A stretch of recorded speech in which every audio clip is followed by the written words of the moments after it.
Hi hello నమస్తే welcome to Varma class room. మరి Varma class room లో మనం స్టార్ట్ చేసినటువంటి సూపర్ 50 సిరీస్ లో ఈ రోజు 8th ఎపిసోడ్ లోకి వచ్చేసాం. మరి లేట్ ఎందుకు స్టార్ట్ చేద్దాం.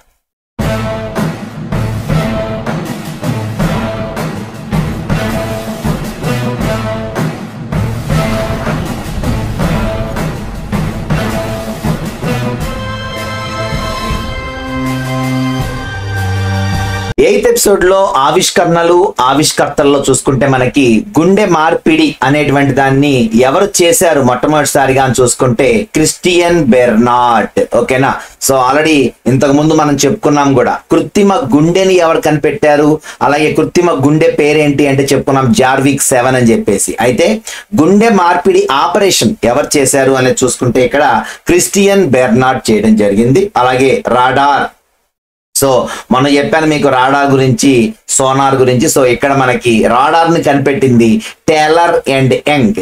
అలాగే ప్రింటింగ్ ప్రెస్ ని కనిపెట్టింది జాన్ గూటెన్బర్గ్. అలాగే వాచ్ కనిపెట్టింది ఎవరు అంటే పీటర్ హెన్లీన్. అలాగే ప్రెషర్ కుక్కర్ కనిపెట్టింది ఎవరు అంటే డెనిస్ ఫాపిన్. ఓకేనా, డెనిస్ ఫాపిన్. అలాగే ఎలక్ట్రిక్ బ్యాటరీని కనిపెట్టింది ఎవరు అంటే వోల్టా. సో ఈ వోల్టా అనేటువంటి పేరు మీద కానీ మనకి వోల్ట్ అనేది కూడా రావడం జరిగింది. విద్యుత్ పొటెన్షియల్ తేడాని మనం దేంతో కొలుస్తాము అంటే వోల్టుల్లో కొలుస్తాం. ఒక వోల్ట్ ఈజ్ ఈక్వల్ టు ఒక జౌల్ బై ఒక కులూంబ్. ఓకేనా, సో ఇక్కడ మనకి ఎలక్ట్రిక్ బ్యాటరీని కనిపెట్టింది ఎవరు అంటే వోల్టా. అలాగే సబ్మెరైన్ ని ఎవరు కనిపెట్టారు, డేవిడ్ బుష్వెల్. సో ఇది రీసెంట్ గా మరి ఒక పేపర్ లో రావడం జరిగింది. సబ్మెరైన్ ని ఎవరు కనుగొన్నారు ఈ క్రింది వారిలో అని చెప్పి ఇవ్వడం జరిగింది, డేవిడ్ బుష్వెల్. ఓకేనా, అలాగే బాలిస్టిక్ మిసైల్ వెర్న్హెర్ వోన్ బ్రౌన్ అనేటువంటి వ్యక్తి బాలిస్టిక్ మిసైల్ ని కనిపెట్టడం జరిగింది. పారాచూట్ ని లెనోర్మాండ్. అలాగే మరి చూసుకుంటే ఇక్కడ వాషింగ్ మిషన్ ని ఆల్వా జే ఫిషర్. తర్వాత స్టీల్ ని కనిపెట్టింది హెన్రీ బెసిమర్. అలాగే లౌడ్ స్పీకర్ ని అలెగ్జాండర్ గ్రాహం బెల్. జిరాక్స్ ని చెస్టర్ కార్ల్సన్. ఓకేనా, సో ఇవి ఆవిష్కర్తలు అలాగే వారి యొక్క ఆవిష్కరణల్లో. అలాగే మొదటి సబ్మెరైన్, భారతదేశపు మొట్టమొదటి సబ్మెరైన్ ఏంటి అంటే INS కల్వరి. అదే మన భారతదేశానికి మొట్టమొదటి సబ్మెరైన్ అన్నమాట. ఓకేనా, సో సబ్మెరైన్ కనిపెట్టింది ఎవరు అంటే డేవిడ్ బుష్వెల్. మొట్టమొదటి సబ్మెరైన్ భారతదేశానికి సంబంధించింది ఏది అంటే INS కల్వరి. ఓకేనా, సో నెక్స్ట్ చూసుకుంటే లైట్నింగ్ కండక్టర్ అంటే మనకి పిడుగులు పడినప్పుడు దాని నుంచి రక్షణగా బిల్డింగ్స్ నుంచి పైన ఒక తీగని పెడతారన్నమాట కింద భూమిలోకి వెళ్ళిపోవడానికి. సో దీన్నే లైట్నింగ్ కండక్టర్ అంటారు. సో ఈ లైట్నింగ్ కండక్టర్ ని కనిపెట్టింది ఎవరు అంటే బెంజమిన్ ఫ్రాంక్లిన్. ఓకేనా, సో ఈ బెంజమిన్ ఫ్రాంక్లిన్ లైట్నింగ్ కండక్టర్ ని కనిపెట్టాడు. అలాగే ఎలక్ట్రిక్ వాషింగ్ మిషన్ కనిపెట్టింది ఆల్వా జే ఫిషర్. అలాగే స్టెయిన్లెస్ స్టీల్ కనిపెట్టింది హారీ బ్రిర్లే. ఓకేనా, అలాగే DDT ఇదొక మరి తెలుసు, బాగా వాడతారు, మరి కీటకనాశినిగా బాగా అందరికి తెలిసిందే DDT. దీన్ని డాక్టర్ పాల్ ముల్లర్ కనిపెట్టారు. మరి DDT అంటే ఏంటని అడిగాడు ఒక దాంట్లో, డైక్లోరో డైఫెనైల్ ట్రైక్లోరో ఈథేన్. ఓకేనా, సో గుర్తుపెట్టుకోండి, డైక్లోరో ట్రైక్లోరో ఈథేన్. ఓకేనా, సో నెక్స్ట్ చూసుకుంటే లాగర్థమ్స్ అంటే ఆల్రెడీ మనం చెప్పుకున్నాం కూడా, జాన్ నేపియర్ కనిపెట్టడం జరిగింది. అలాగే మనకి 90 డిగ్రీల ఉత్తర అక్షాంశము అలాగే మరి దక్షిణ అక్షాంశం చెప్పుకున్నాం కదా. సో అక్కడ మనం చూసుకుంటే ధ్రువాలు మనకు కనిపిస్తాయి. సో ఈ పైన ఉన్నటువంటి ధ్రువాన్ని ఎవరు కనిపెట్టారు, ఈ కింద ఉన్న ధ్రువాన్ని ఎవరు కనిపెట్టారంటే ఉత్తర ధ్రువాన్ని కనిపెట్టింది రాబర్ట్ పియరీ. ఓకేనా, అలాగే కింద ఏమైతే దక్షిణ ధ్రువం ఉందో దీన్ని కనిపెట్టింది అముండ్ సేన్. ఓకేనా, అముండ్ సేన్. ఓకేనా, సో రాబర్ట్ పియరీ. ఆ కింద చూసుకుంటే మరి అముండ్ సేన్ అన్నమాట. ఓకేనా, సో ఇది కొంచెం ఈజీగా గుర్తుపెట్టేసుకోవచ్చు. ఎలాగంటే అముండ్ సేన్ లో మనకి ఓకేనా ముండ్ అనేది కనిపిస్తుంది ఇక్కడ. సో దీని నుంచి ఒక చిన్నది తీసుకుంటే కింద ఉంటది కాబట్టి ఇది ఓకేనా ముండ్ అనేది మనకి కింద ఇక్కడ ఉన్నటువంటి దానిగా గుర్తుపెట్టుకోండి. అలాగే పైన చూసుకుంటే రాబర్ట్ పియరీ. ఓకేనా, సో నెక్స్ట్ చూసుకుంటే theory of evolution. Theory of evolution అంటే జీవ పరిణామ సిద్ధాంతము. జీవ పరిణామ సిద్ధాంతము అంటే జీవి ఏ రకంగా పరిణామం చెందింది అనేటువంటి దాన్ని నిరూపించింది ఎవరు అంటే చార్లెస్ డార్విన్. అలాగే థియరీ ఆఫ్ రిలేటివిటీ, సాపేక్ష సిద్ధాంతాన్ని ఎవరు కనిపెట్టారు అంటే ఐన్స్టైన్. ఓకేనా. సో ఐన్స్టైన్ ఏమో సాపేక్ష సిద్ధాంతాన్ని కనిపెట్టాడు. థియరీ ఆఫ్ ఎవల్యూషన్ ఎవరు కనిపెట్టారు అంటే చార్లెస్ డార్విన్. అలాగే ఇంకోటి ఉంది మనకి జనాభా సిద్ధాంతం. ఈ జనాభా సిద్ధాంతాన్ని చెప్పింది ఎవరు అంటే మాల్థస్. ఓకేనా. జనాభా సిద్ధాంతాన్ని చెప్పింది ఎవరు అంటే మాల్థస్ అన్నమాట. ఓకేనా. ఒకసారి 2-3 సార్లు అనుకోండి ఈ పేర్లు. నెక్స్ట్ చూసుకుంటే నెల, దానికి ప్రత్యేకత విషయంకి వచ్చేసరికి ఏప్రిల్ నెలకు వచ్చేసాం. సో ఏప్రిల్ నెల ఫస్ట్ది మీ అందరూ తెలుసు, ఏప్రిల్ ఫూల్స్ డే అంటారు. అంధత్వ నివారణ వారంగా తీసుకుంటారు. అలాగే ఒడిశా వ్యవస్థాపక దినోత్సవం. సో ఒడిశా ఆ రోజునే ఏర్పడింది కాబట్టి ఒడిశా వ్యవస్థాపక దినోత్సవం, ఏప్రిల్ ఫూల్స్ డే అండ్ అంధత్వ నివారణ వారం. నెక్స్ట్ చూసుకుంటే ఏప్రిల్ 2 ప్రపంచ ఆటిజం అవగాహన దినోత్సవం. ఏంటి ఆటిజం అంటే ఒక రకమైనటువంటి న్యూరో డిజార్డర్ ఇది. సో ఇది చాలా మంది పిల్లల్లో కనిపిస్తూ ఉంటది. రకరకాల అభ్యసన సామర్థ్యాల్లో కూడా మనకి సైకాలజీలో, అలాగే మనం చూసుకుంటే CWSN లెసన్స్ లో కూడా మనకి ప్రత్యేక అవసరాలు కలిగినటువంటి పిల్లల విషయంలో కూడా మనకు కనిపిస్తూ ఉంటది. డిస్లెక్సియా అనేటువంటిది, డిస్గ్రాఫియా అనేటువంటిది, డిస్కాల్కులియా అనేటువంటిది మనకు క్రియాలను కనిపిస్తూ ఉంటాయి ప్రధానంగా. డిస్లెక్సియా అంటే ఏంటి, సరిగా పదాలు పలకలేరు అనమాట. ఇప్పుడు వాడు కొంతమందికి తా పలకదు, కొంతమందికి రా పలకదు, కొంతమందికి గా పలకదు. సో దాన్ని డిస్లెక్సియా అంటారు. ఓకేనా. అలాగే కొన్ని పదాలు నత్తినత్తిగా పలుకుతారు అనమాట. సో దీన్నే డిస్లెక్సియా అంటే పదాలు సరిగా ఉచ్చరించలేకపోవటాన్ని డిస్లెక్సియా అంటారు. డిస్గ్రాఫియా అంటే సరిగా రాయలేకపోవటం. బి రాయండ్రా అన్నాం అనుకోండి, బి ఇటు పక్కకు రాయకుండా ఇలా రాస్తారనమాట. అలాగే డి రాయమంటే ఇటు పక్కకి డి రాయమంటే ఆడిటు రాస్తాడు. అర్థమైందా. అంటే వాడు డి రాయమంటే బి రాస్తాడు, బి రాయమంటే డి రాస్తాడు. అలాగే సి రాయమన్నాం అనుకోండి ఇలా రాస్తాడు వెనక్కి. అలాగే ఎఫ్ రాయమన్నాం అనుకోండి ఇలా రాస్తాడు. అంటే ఏంటి, వాడికి కొంత న్యూరో ప్రాబ్లం ఉంటుంది అనమాట. అందువల్ల వాడు చాలా ఇబ్బంది పడతాడు. ఇలాంటి వాళ్ళ కోసమే మనకి కాపీ రైటింగ్ బుక్స్ కానీ, లేదంటే రిపిటేషన్, మరి అలాగే నెంబర్ ఆఫ్ టైమ్స్ దాన్ని చూపించడం, దానికి సంబంధించిన యాక్టివిటీస్ ఇవ్వడం లాంటివి చేస్తూ ఉంటాం. సో డిస్గ్రాఫియా అంటే ఏంటి అంటే వ్రాతపూర్వకమైనటువంటి ఇబ్బందులు ఉన్నటువంటి దాన్ని డిస్గ్రాఫియా అంటాం. అలాగే డిస్కాల్కులియా, క్యాలిక్యులియా అంటే ఏంటంటే సంఖ్యాపరమైనటువంటివి చేయలేడు అనమాట. కొంచెం తేడా వచ్చింది అనుకో, 3 4 ఎంతరా అన్నాం అనుకో 12 అని చెప్తాడు. 4 3 ఎంతరా అన్నాం అనుకోండి ఆడికి పెద్దగా ఆలోచిస్తుంటాడు అనమాట. ఏం జరిగింది ఇక్కడ, నా బ్రెయిన్కి ఏంటి అర్థం కావట్లేదు అనుకుంటూ ఉంటాడు. అంటే వాడి కొంచెం క్యాలిక్యులేషన్స్ లో, అంటే సంఖ్యాపరమైనటువంటి ప్రాబ్లమ్స్ లో కొంచెం స్లోగా ఉంటాడు. సో దీనికోసం మనం చాలా నెంబర్ ఆఫ్ ఎక్సర్సైజెస్ ని ఇవ్వాలి పిల్లలకి, ఉదాహరణ లెక్కలు ఎక్కువగా ఇవ్వాలి. సో దీని ద్వారా పిల్లల్లో ఇటువంటి అభ్యసన వైకల్యతలు ఏమైనా ఉంటే వాటిని అధిగమించవచ్చు అనమాట. ఓకేనా. సో నెక్స్ట్ చూసుకుంటే ఏప్రిల్ 4 అంతర్జాతీయ గనుల అవగాహన దినోత్సవం.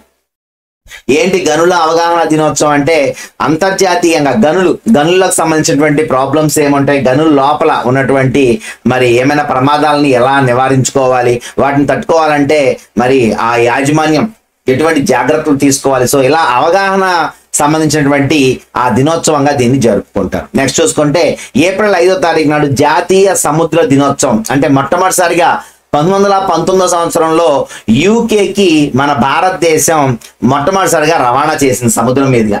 సో దాన్ని గుర్తుపెట్టుకొని ఓకేనా జాతీయ సముద్ర దినోత్సవాన్ని జరుపుకుంటారు. అలాగే ఏప్రిల్ 7వ తారీఖు నాడు చూసుకుంటే ప్రపంచ ఆరోగ్య దినోత్సవం. మనకు తెలుసు world health organisation WHO. So Geneva ప్రధాన కేంద్రంగా ఉన్నటువంటి ఈ WHO స్థాపించిన సంవత్సరం 1948.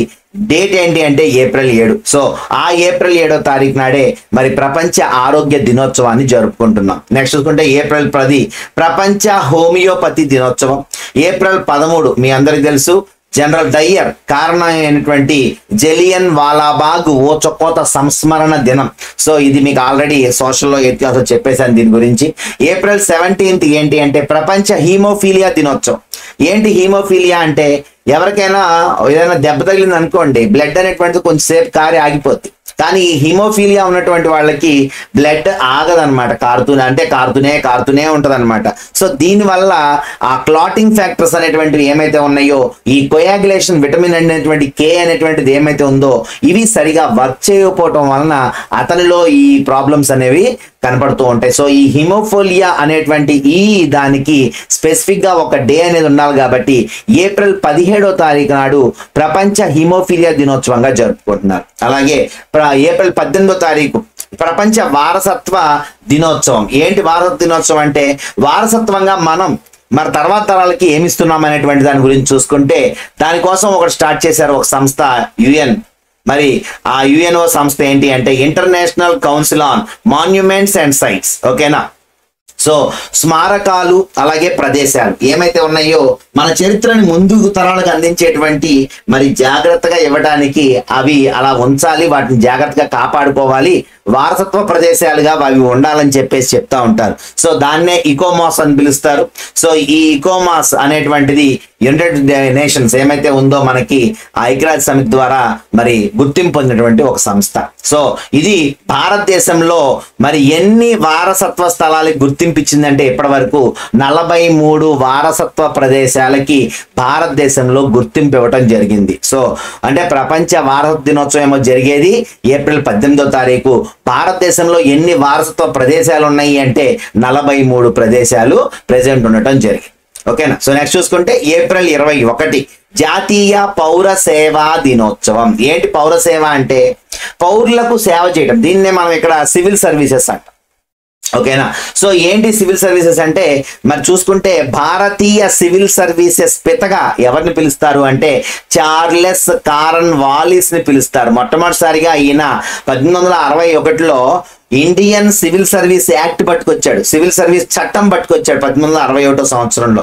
సో పట్టుకొచ్చిన తర్వాత మరి ఏం చేశారు, అప్పటి నుంచి సివిల్ సర్వీసెస్ అనేటువంటివి IAS, IPS, IRS, IFS, so ఇలాంటివన్నీ సర్వీసెస్ తీసుకురావడం, దీని ద్వారా ప్రజలకు సేవ చేసేటువంటి ఆఫీసర్లని మరి ఒక మంచి టెస్ట్ ద్వారా తీసుకొని రావటం, మరి అలాంటివన్నీ కూడా తీసుకురావడం జరిగింది. సో దాని ఉద్దేశంగా సో జాతీయ పౌర సేవా దినోత్సవాన్ని మరి ఏప్రిల్ 21 నాడు మనం జరుపుకుంటున్నాం. అలాగే ఏప్రిల్ 22 ప్రపంచ ధరిత్రి దినోత్సవం. ఇది ఆల్రెడీ మీకు 7th క్లాస్ లో అయిపోయింది. నెక్స్ట్ ఏప్రిల్ 23 ఇది ప్రపంచ పుస్తక మరియు కాపీరైట్ దినోత్సవం. ప్రపంచ పుస్తక మరియు కాపీరైట్ దినోత్సవం. ఓకేనా. సో నెక్స్ట్ చూసుకుంటే ఏప్రిల్ 24 జాతీయ పంచాయతీరాజ్ దినోత్సవం. ఏంటి పంచాయతీరాజ్ దినోత్సవం అంటే, ఇది మనకి పంచాయతీరాజ్ అనేటువంటిది ఎప్పుడు అమల్లోకి వచ్చిందంటే 73వ రాజ్యాంగ సవరణ బల్వంతరాయ్ మెహతా కమిటీ ఏం చెప్పింది, 3 అంచెలుగా ఉండాలి. సో గ్రామ స్థాయిలో, పంచాయతీ సమితి స్థాయిలో, అంటే ఇది పంచాయతీ సమితి తర్వాత మండలంగా మారింది అనుకోండి. సో అంటే బ్లాక్స్ అని పిలిచేవాళ్ళు, ఒకప్పుడు మండలాలని బ్లాక్స్ లేక పంచాయతీ సమితి అని పిలిచేవాళ్ళు. సో జిల్లా స్థాయిలో అంటే 3 అంచెల్లో జరగాలని చెప్పేసి మరి అప్పుడు బల్వంతరాయ్ మెహతా కమిటీ సిఫారసు చేసింది 73, 74 రాజ్యాంగ సవరణల్లో. సో ఆ తర్వాత ఏం జరిగింది అంటే, మన్మోహన్ సింగ్ ప్రధానమంత్రిగా ఉన్నప్పుడు 2010లో ఏం చెప్పారు అంటే, అసలు పంచాయతీరాజ్ కూడా ఒక స్పెషల్ డే అనేటువంటిది ఉండాలి మరి అని చెప్పేసి జాతీయ పంచాయతీరాజ్ దినోత్సవాన్ని ఏప్రిల్ 24వ తారీఖు నుంచి ఏప్రిల్ 20వ తారీఖు నాడు మనం జరుపుకునేటువంటి ఇది జరిగిందనమాట. సో నెక్స్ట్ ఏప్రిల్ 25 చూసుకుంటే మనకి ప్రపంచ మలేరియా దినోత్సవం. మనకి దోమల వల్ల అనేక రకాలైనటువంటి వ్యాధులు వస్తూ ఉంటాయి. సో చూసుకుంటే ప్రధానంగా డెంగ్యూ వ్యాధి కానీ, చికెన్ గున్యా కానీ, పసుపు జ్వరం కానీ, ఇవన్నీ కూడా ఏడిస్ ఈజిప్టి అనేటువంటి ఒక దోమ వల్ల వస్తుంది. ఓకేనా. ఏడిస్ ఈజిప్టి అనేటువంటి ఒక దోమ మరి ఏం కలిగిస్తుంది అంటే మనకి డెంగ్యూ జ్వరాన్ని కలిగిస్తుంది, చికెన్ గున్యాన్ని కలిగిస్తుంది, పసుపు జ్వరాన్ని కూడా కలిగిస్తుంది అనమాట. అలాగే ఎనాఫలీస్ మరి మనల్ని కుడితే గనక మలేరియా వస్తుంది. మనకి ఎనాఫలీస్ మనల్ని కుడితే మలేరియా వస్తుంది. అలాగే క్యూలెక్స్ దోమ కుడితే బోధకాలు లేక దీన్నే ఫైలేరియా, దీన్నే ఎలిఫెంటాసిస్ అని కూడా పిలుస్తూ ఉంటారు.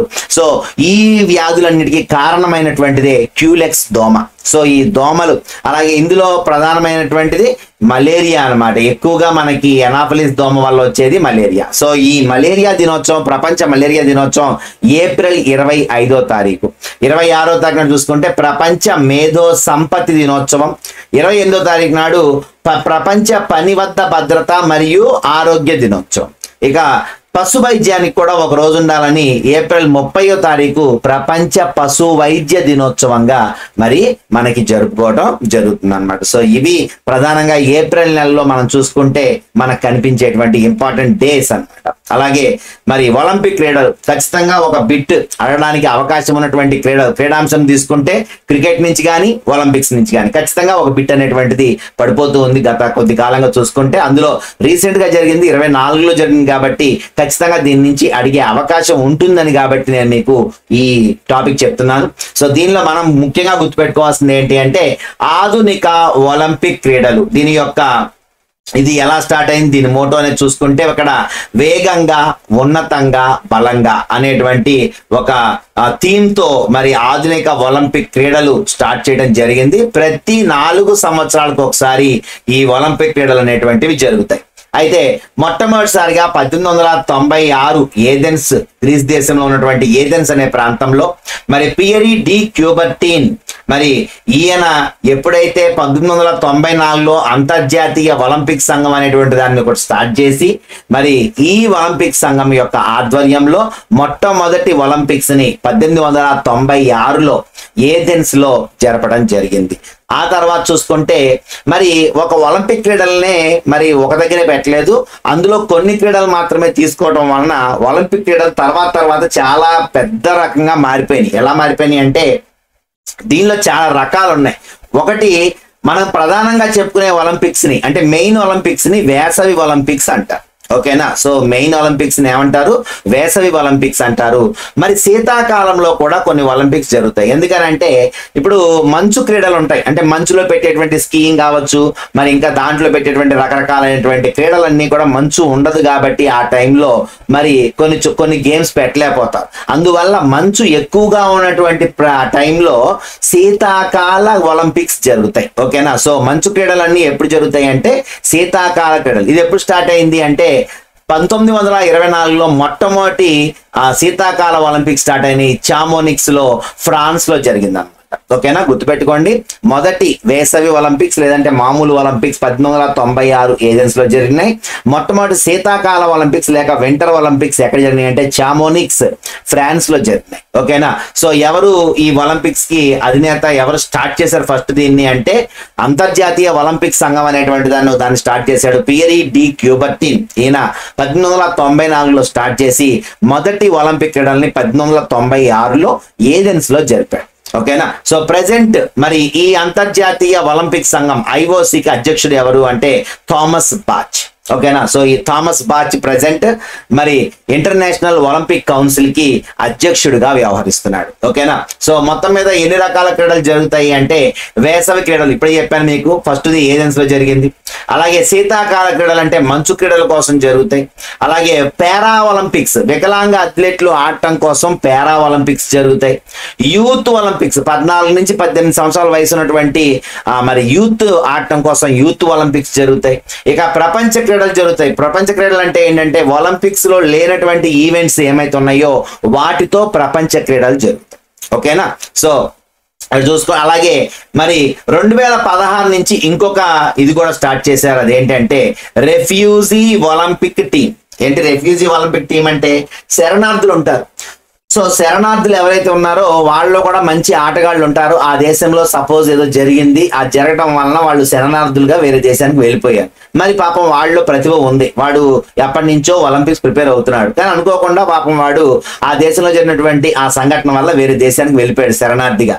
సో ఆ దేశం నుంచి మరి రెఫ్యూజీ శరణార్థులుగా ఉన్నటువంటి అతను ఆ దేశం నుంచి ఇతను మరి దానికి పాల్గొంటారు. సో వాళ్ళ కోసం స్పెషల్ గా ఒక ఒలింపిక్ టీం పెట్టారు.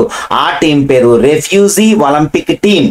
సో ఈసారి 2024 ప్యారిస్ లో జరిగినటువంటి ఈ ఒలింపిక్స్ ఏమైతే ఉన్నాయో ఈ ప్యారిస్ ఒలింపిక్స్ లో 11 దేశాలు రెఫ్యూజీ ఒలింపిక్ టీం లో పాల్గొన్నాయి. ఓకేనా. సో 11 దేశాలు రెఫ్యూజీ ఒలింపిక్ టీమ్ లో పాల్గొన్నాయి. సో ఎప్పటి నుంచి రెఫ్యూజీ ఒలింపిక్ టీమ్ మరి పాల్గొంటుంది అంటే 2016 నుంచి రెఫ్యూజీ ఒలింపిక్ టీం కూడా పాల్గొంటుంది. అలాగే మరి మొట్టమొదటి అంటే ఏ ఏ సంవత్సరాల్లో మరి ఈ ఒలింపిక్స్ జరగలేదనేది చూసుకుంటే 1916, 40, 44 ఈ మూడు మీకు తెలుసు. ఎందుకని ఇది మొదటి ప్రపంచ యుద్ధం, రెండవ ప్రపంచ యుద్ధం జరుగుతున్నటువంటి సందర్భం కాబట్టి ప్రపంచ యుద్ధాలు జరుగుతున్న సందర్భంలో ఒలింపిక్స్ ని రద్దు చేశారు. సో అందువల్ల ఒలింపిక్ క్రీడలు ఆయా సంవత్సరాల్లో జరగలేదు. ఓకేనా.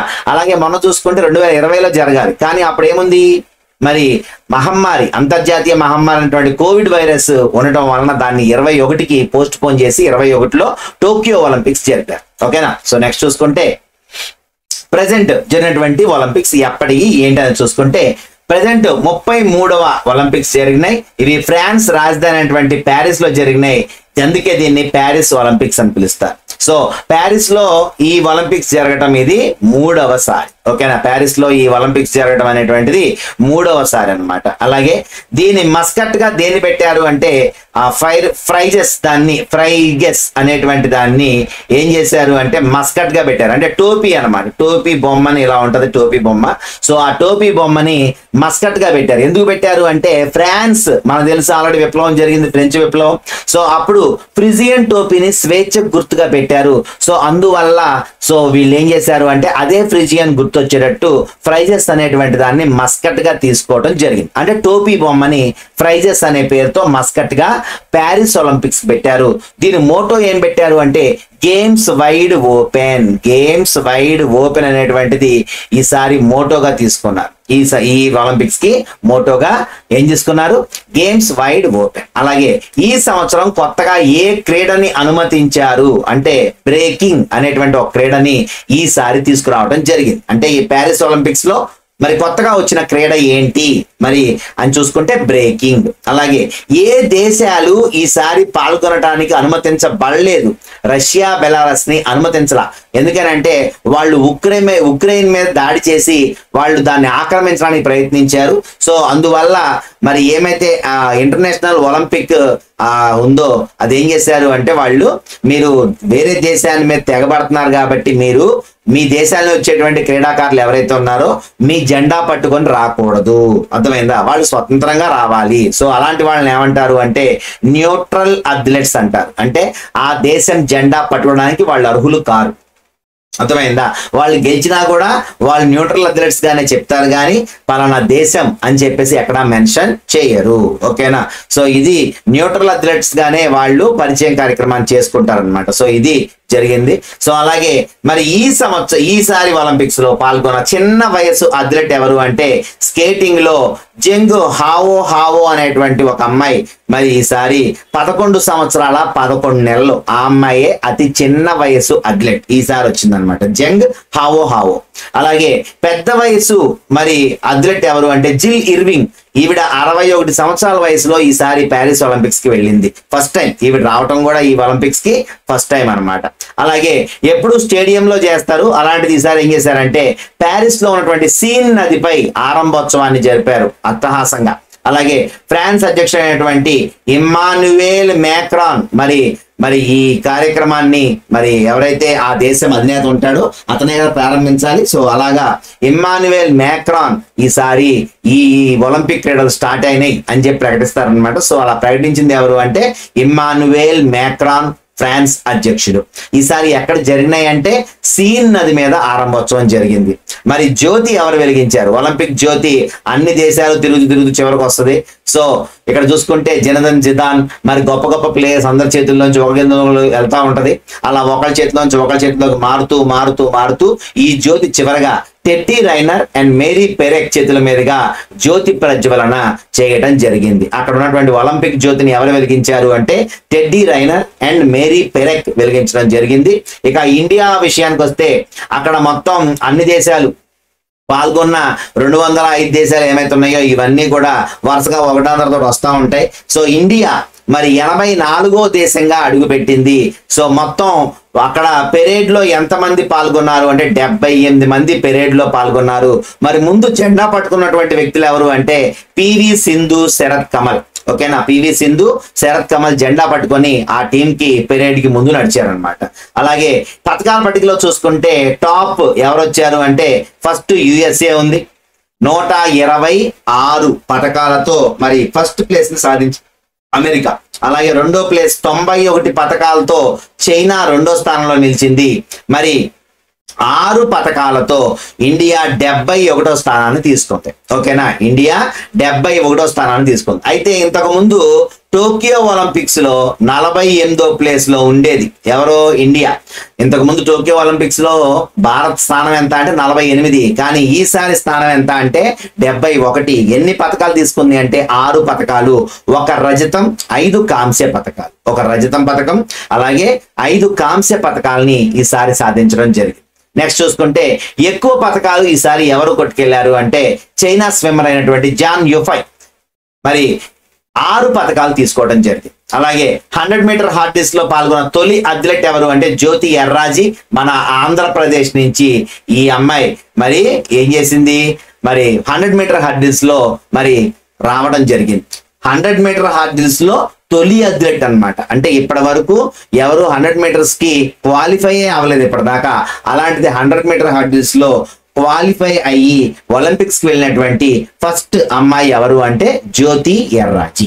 ఓకేనా, సో నెక్స్ట్ చూసుకుంటే మనకు వచ్చిన పథకాలు ఏంటని చెప్పాను, 1+5 మొత్తం 6 కదా. 1 రజతం అలాగే 5 కాంస్యం. ఎలా వచ్చింది చూసుకోండి. 1 రజతం ఎవరు సాధించారు అంటే నీరజ్ చోప్రా. మీ అందరూ తెలుసు ఈ నీరజ్ చోప్రా టోక్యో ఒలింపిక్స్ లో మొన్నసారి స్వర్ణాన్ని కైవసం చేసుకున్నటువంటి నీరజ్ చోప్రా ఈసారి రజతాన్ని కైవసం చేసుకున్నాడు. సో తద్వారా మరి ఒకే దాంట్లో అంటే ఒకే ఈవెంట్ లో వరుస సంవత్సరాల్లో 2 పథకాలు తీసుకున్నటువంటి వ్యక్తిగా ఇతను మరి గుర్తు పెట్టుకోవాలి ఇతన్ని. ఓకేనా, సో మన సంవత్సరం టోక్యో ఒలింపిక్స్ లో స్వర్ణాన్ని, మరి ఈ సంవత్సరం మరి చూసుకుంటే 1 రజతాన్ని ఇతను జావెలిన్ త్రోలో సాధించాడు. ఇక షూటింగ్ లో మనకి 3 వచ్చినాయి. షూటింగ్ లో 3 ఏంటి అంటే మను బాకర్ తొలి మహిళా షూటర్. ఇప్పటి వరకు ఎవరు మహిళా షూటర్లో మనకి ఒలింపిక్స్ తీసుకోలేదు, మెడల్ తీసుకోలేదు. సో ఈ ఒలింపిక్స్ మెడల్ మొట్టమొదటిసారిగా తీసుకున్న తొలి మహిళా షూటర్ ఎవరు అంటే మను బాకర్. సో 10 మీటర్ ఎయిర్ పిస్టల్లో వ్యక్తిగత విభాగంలో ఈమె పథకం సాధించింది. అలాగే ఈవిడ మళ్ళీ మిక్స్డ్ లో సరబ్జోత్ సింగ్ తో కలిసి మరలా పథకాన్ని తీసుకున్నారు ఇద్దరు కలిసి. అలాగే స్వప్నిల్ కుశాల్ మరి చూసుకుంటే స్వప్నిల్ కుశాలు ఇతను మహారాష్ట్ర సంబంధించిన వ్యక్తి. 50 మీటర్ల రైఫిల్ విభాగంలో ఇతను కాంస్య పథకాన్ని సాధించాడు. ఓకేనా, సో ఇవి దేనికి సంబంధించి మరి షూటింగ్ సంబంధించి. మరి హాకీకి సంబంధించి చూసుకుంటే హర్మన్ ప్రీత్ సింగ్ కెప్టెన్ గా ఉన్నాడు. మరి స్పెయిన్ మీద వీళ్ళు గెలిచి వీళ్ళు కాంస్యాన్ని కైవసం చేసుకున్నారు. ఓకేనా, ఇక నెక్స్ట్ చూసుకుంటే రెజ్లింగ్ 1 పథకం వచ్చింది. ఎవరికి అంటే అమన్ షెహరావత్. సో ఈ అమన్ షెహరావత్ 57 కేజీల విభాగంలో ఇతను రెజ్లింగ్ లో పాల్గొన్నాడు. ఇతనే భారతదేశం నుంచి మరి ఒలింపిక్ పథకం సాధించిన చిన్న వయస్సు అథ్లెట్ ఎవరు అంటే అమన్ షెహరావత్. ఓకేనా, అమన్ షెహరావత్ అతి చిన్న వయసులో ఒలింపిక్ పథకాన్ని గెలుచుకున్నాడు. ఓకేనా, రెజ్లింగ్ లో 1 పథకం వచ్చింది మనకి. ఓకేనా, మరి టోక్యో ఒలింపిక్స్ లో ఎన్ని వచ్చాయని చెప్పాను, 7 వచ్చినాయి. అదే హైయెస్ట్, ఇప్పటి వరకు హైయెస్ట్ 7 వచ్చినాయి. అప్పుడు ప్లేస్ ఎంత అంటే 48వ ప్లేస్ భారత్ ప్లేస్. ఈసారి భారత్ ప్లేస్ ఎంత అంటే 71వ ప్లేస్. ఓకేనా, ఇక ముగింపు వేడుకలు చూసుకుంటే రికార్డ్స్ అనేటువంటి పేరుతో జరిగినాయి. సో ఈ ముగింపు వేడుకలు మరి ప్యారిస్ లో ఉన్నటువంటి ఒక స్టేడియంలో మరి రికార్డ్స్ అనే పేరుతో మరి ముగింపు వేడుకలు జరగడం జరిగింది. నెక్స్ట్ చూసుకుంటే దీనిలో కొన్ని విశేషాలు ఉన్నాయి. 5 రింగులతో ఒలింపిక్ మరి కనిపిస్తుంది మనకి. ఇలాగ 5 రింగులతో ఉంటది ఒలింపిక్ చిహ్నం అనేటువంటిది. ఈ 5 రింగులు ఏంటి అంటే 1 రంగు నీలం, 1 ఎరుపు, 1 ఆకుపచ్చ, 1 నలుపు, 1 పసుపు. ఇవి ఖండాలను సూచిస్తాయి అన్నమాట. సో ఇందులో ఆస్ట్రేలియా లేక ఓషియానియా అంటారు. అంటే ఆస్ట్రేలియా చుట్టుపక్కల ఉన్నది మొత్తం అంతా కూడా ఆ చుట్టుపక్కల ఉన్నటువంటి దేశాలన్నీ కూడా ఓషియానియాలోకి వస్తాయి. కాబట్టి నీలం రంగు ఆస్ట్రేలియా ఓషియానియా అని చూపిస్తుంది. అలాగే ఎరుపు రంగు అమెరికా అని చూపిస్తుంది. ఆకుపచ్చ రంగు యూరప్ ని చూపిస్తుంది. నలుపు రంగు ఆఫ్రికాని చూపిస్తుంది. పసుపు రంగు ఆసియా అని చూపిస్తుంది. సో ఈ 5 రింగులు 5 ఖండాల గుర్తుగా మనకి ఒలింపిక్స్ గుర్తులో మనకి కనిపించడం జరిగింది. అలాగే భారత్ కు తొలి స్వర్ణాన్ని అందించినటువంటి వ్యక్తి ఎవరు ఒలింపిక్స్ లో అంటే అభినవ్ బింద్రా షూటింగ్ లో మనకి తొలి స్వర్ణాన్ని అందించాడు. మరి భారత్ కి అసలు ఫస్ట్ మహిళ ఎవరు ఒలింపిక్ పథకం తీసుకున్నారు భారత్ లో అంటే కరణం మల్లీశ్వరి భారత్ లో మరి తొలిగా ఒలింపిక్ పథకాన్ని అందుకున్నటువంటి తొలి మహిళ. సో ఇది ఒలింపిక్ క్రీడలకు సంబంధించి ఇంపార్టెంట్ విషయాలు 1-2 సార్లు జాగ్రత్తగా చూడండి. ఇందులోంచే మనకి బిట్స్ అడిగేటువంటి అవకాశం ఉంటుంది. సో కాబట్టి లైక్ చేయండి, షేర్ చేయండి, సబ్స్క్రైబ్ చేసుకోండి వర్మ క్లాస్ రూమ్ ని. మరిన్ని వీడియోస్ తో మళ్ళీ మీ ముందుకు వస్తాను. Till then good bye. Your Suresh Kumar.